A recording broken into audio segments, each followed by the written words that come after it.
Pia, welcome back to my YouTube channel. If you're new to my channel, please subscribe and click the bell button para ma-notify ka sa susunod kong upload.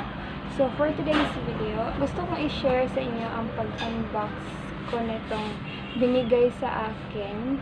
Ayan, itong universal flip lens. Sa friend ko to, and matagal na daw itong nasa kanya, tapos hindi daw nagamit, as in, hindi daw nagamit. Matagal na daw to, kaya ganito yung box niya, UP na, kasi matagal na daw, tapos nakita niya lang daw, tapos, ayun, naisipan niya, ibigay na lang daw sa akin. So, yeah, ito siya i-try. Hindi ko alam kung, magkano to, hindi ko din alam kung saan niya ito mabili. Basta, binigay niya lang to siya sa akin. Siguro, nasa, ano lang to, ikita ko din to sa, sa Shopee. So, siguro, dun, mura lang siguro. Kasi, try natin kung worth it ba itong product na to. And, i-try ko i-search yung magkano to sa Shopee, para may idea kayo.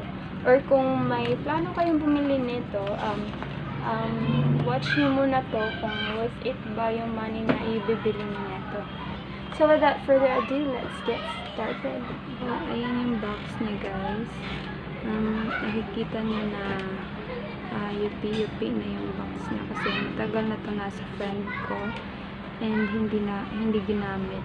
So i-unbox natin siya. So, ayan. Tatlo siya. Tignan natin kung tatlo ba talaga. May fish eye. Sabi dyan, may fish eye, macro, and wide angle daw. So, ito yung fish eye.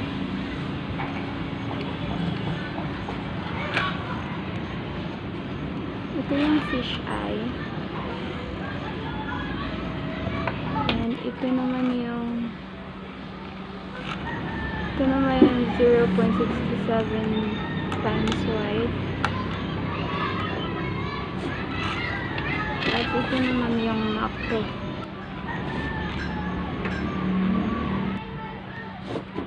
Tapos ito yung clip niya.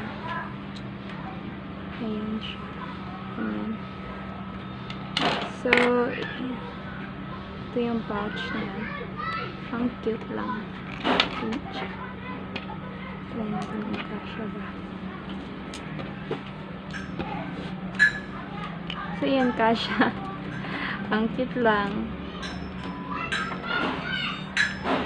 That's all for today's video, guys. Thank you so much for watching. Please don't forget to like, share, and subscribe to my channel. And see you in my next video.